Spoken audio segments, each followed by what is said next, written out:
But when you're instilling certain beliefs, such as, where do you think the money's going to come from? Those limiting beliefs. Where do you think the money's going to come from? You're not smart enough. How do you think you're going to do that? You don't have enough money. You don't have the resources. And so it's really just going back to that. What do you really want? And why would you do it? Because that's the catapult to help somebody overcome some of those limiting beliefs. Yeah, no, I love that. It is true. You have to really dig deep and find your why. And I think that's what keeps you going. It's going to be hard. You might fall a couple times, but if you really turn to that why, you can keep getting up and doing it. Absolutely. That's amazing. And so why did you decide? So you are a trainer for John Maxwell leadership team, and there are so many other ways to get your training. Why specifically this one? Because I know there's a lot of people out there who are like, I don't know who to go through. I've heard so many different things, and so why that one specifically? Well, it all started again with the foundation of my leadership training, through the military, and and throughout my career, we were constantly evolving, to become greater leaders. And when I looked to another mentor or a coach to receive training, I thought, there's no other better person out there than John Maxwell. I mean, he's the leader in the leadership industry. I mean, he's a guru, and he's been doing this for many, many years. And when you look at his background and you look at his just his belief and what he stands for, it just resonated with me. And I knew that that was the right place, and that was the right home for me in terms of teaching John's leadership principles. I think it's just amazing. So what would you tell someone who's trying to find that right one? What should they be looking for in order for them to go, okay, that's the one I need? What are the things that you would suggest? Well, first and foremost is, does that person, do you resonate with what they're saying? Do you resonate with their belief system, what they're teaching? Because at the end of the day, if you don't resonate with what they're teaching and their philosophy, then it may be a little bit more challenging. Yeah, no, that's true, that you have to absolutely resonate with that person and have the same beliefs. So yeah, I truly believe that. So talk to us about Expect Success Today. Well, Expect Success Today was a platform that developed with a business partner out in San Diego, not Rob, Jim Taylor. And we just had this, desire to really just kind of motivate people. So Expect Success is, we put out a lot of motivational quotes and just thoughts for people to kind of think about.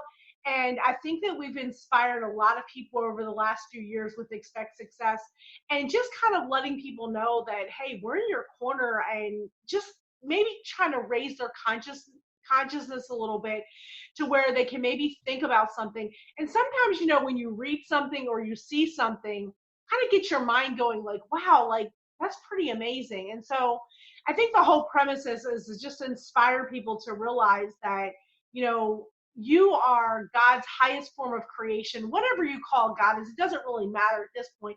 It could be, Jesus, God, Buddha, Allah, whatever the case may be, but you are the highest form of creation on this earth.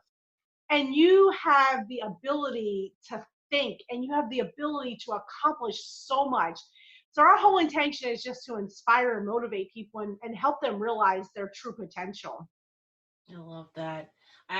I'm listening to you and I'm thinking, how have you kept positive, especially during this pandemic, when there's so many people who they're struggling either mentally or professionally?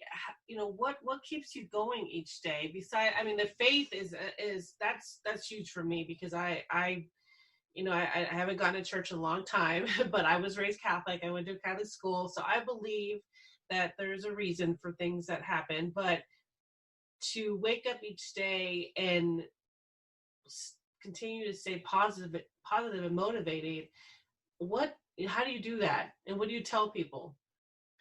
Well, here's what I say to my clients, even just people in general conversation, is you have one or two choices. You can say, is this world happening to me, or is this happening for me? And if you say, if this is happening to me, it's going to be a little more challenging, because you're going to be thinking, this is happening, to me. This world is happening to me. All of this is happening to me. But if you flip it and you say, this is happening for me, what is the positive that can come out of this? What is the positive that I can draw from that? And again, I go back to, we are the highest form of creation on this earth. We have the ability to think. There's no other creature on this earth. There's no animal. There's no other creature that can think. And so that's the thing that we have as human beings. We have the ability to think. And if we just stop and say abundance is all around us, I mean, especially, it doesn't matter if, what's happening. Is this world happening for me? Is this situation happening for me, or is it happening to me? If it's happening for me, then we have the opportunity to draw from the opportunities from that. And I firmly believe that everything happens for a reason, and good will always come out. I mean, when you think of the law of polarity, there can't be a bad without a good. Mm-hmm. There can't be a left without a right. There can't be a front without a back. And so when you look at that, even though this may seem bad, the opposite of that is good. So there's got to be something good to come out of this.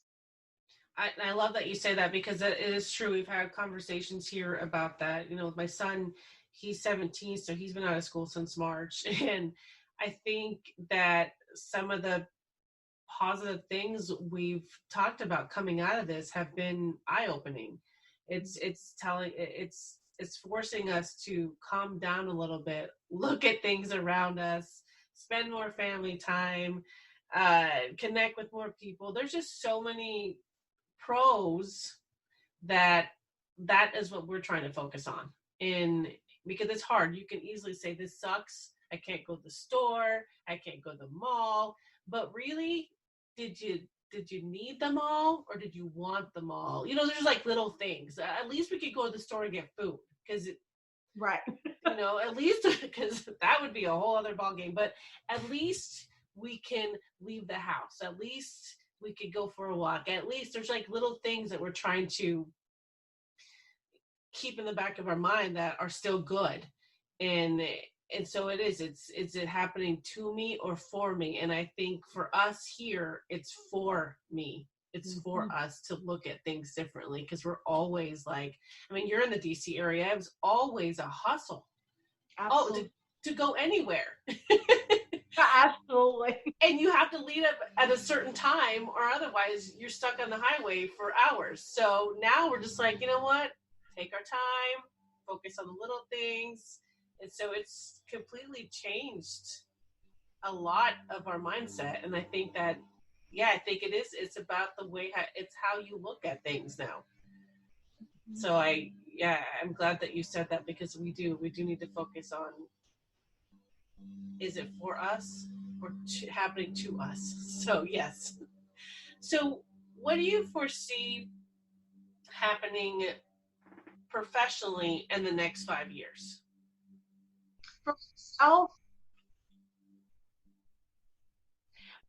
For myself, I see myself just really expanding my reach globally. I've actually, I've got clients in the UK, in London, and Italy, and so my goal is to just expand my reach across the, internationally, globally, not just here, in the United States, but just have a greater impact on as many people as possible, and continue to move forward and continue to grow, not only personally, but professionally as well.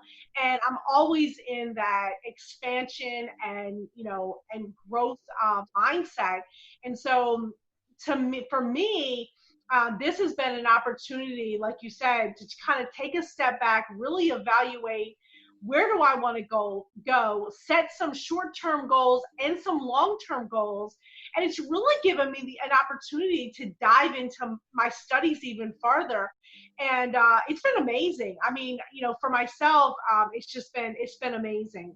Just really just jumping back into some of my studies and reading this stuff, and some of the things that I've read multiple times, and you reading, you think, my gosh, I didn't see that the first time, or I didn't realize that the first time. So it's been very eye-opening, and so I see a lot of growth and potential, moving forward. I love that, Lori. I'm really excited for you, and I'm just so happy that you've learned to look at things in a different light, that you've chosen to continue to educate yourself, continue to read, continue to keep going, because a lot of people will just give up and just stop and go, I can't do anything. I can't go down the street. I can't drive anywhere.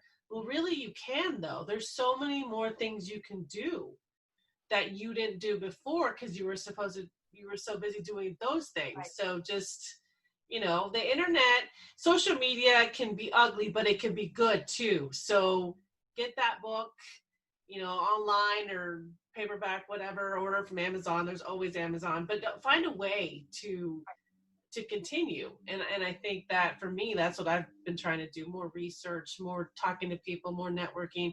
There's always another way. I think we're just so used to that one way. But I think as military people, we always heard that. That's the only way to do it. Well, now we can go, nope, it isn't. There's so many other ways to do things. So yeah, I'm excited. I can't wait to see you in person again soon after all this is over. And but at least we have this, so that's a good thing too. Absolutely. I love it. It's funny. I was telling somebody the other day, and I think I've done more Zoom calls in the last 2 months than I have in my entire life. I mean, we're doing our mastermind calls over Zoom. I mean, it's amazing to still have this technology. And you think about it, we have an amazing platform, whether it be Zoom or other types of video conferencing, that we can still connect with people. And I think that that's really critical. I think it's really important that we still reach out to people and still connect, even as we, begin, phases of reopening and going back to whatever that new normal looks like. I think it's still important to maintain these connections that we've, developed over this time. You're right. I think it is important. And I'm so glad there's FaceTime. Even before this, I love FaceTime, but even now, just being able to talk to my daughter from Texas or connecting with other people through Zoom, I think it's so important just to get that face-to-face contact. We just have to try to make it a positive thing. Absolutely. So, I was reading a part of an article this morning, and it was talking about not necessarily being ready to go back. And I was thinking, I kind of like this quiet. I wouldn't mind a couple of stores opening up, but I kind of like just the way that it's been.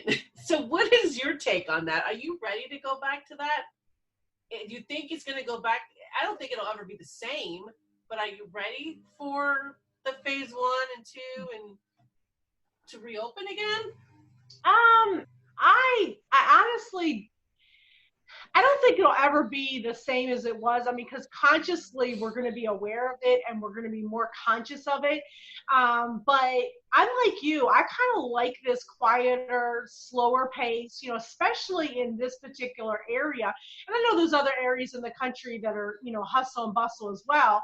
But especially in the DC area, it's just, this has been nice. I mean, it's been nice just to kind of even when you do have to venture out for food and essential things, that you're not in this craze of, oh my gosh, I got to do all of this stuff. And so for me, I think I'm going to be more conscious as we, begin to open up in this type of thing.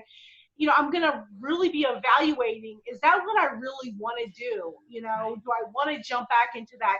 And I think that for myself, it's going to be a little bit more kind of stay the same. I'm going to keep it, keep this slower pace going as long as I can.